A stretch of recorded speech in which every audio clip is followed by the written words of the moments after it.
A lot of times when customers come to us and we talk about kitting, they have a preconceived notion that it's this pile of standard kits that we have in the back somewhere, but it's really not the way it works. Kitting is different for every customer. It doesn't start with us. It really starts with what their needs are. Maybe a small segment of their bill of materials where they want to order better, receive more quickly, inspect more easily, and get to the shop floor right where it needs to go for assembly. We can kit literally anything. Hello, I'm Brian. I'm the QC inspector here at Peerless, and I am going to explain the kitting process for you today.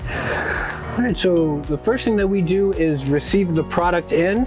We basically just review the pack slip, make sure that the product that we are receiving is the correct material.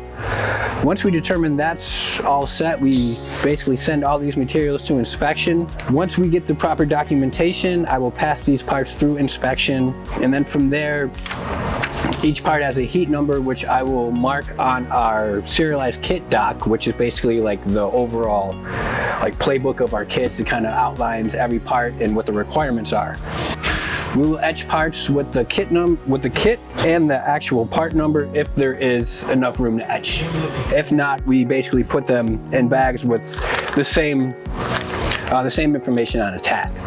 From there, I will make a box that has the kit number, the customer PO, and the PO on the box, and basically pack up everything in the box. I will get a second person to just inspect it, make sure everything's all set. From there, box up the kit, we'll ship out the kit, and then I will put together the document package, and then they have a portal that we upload the documents to.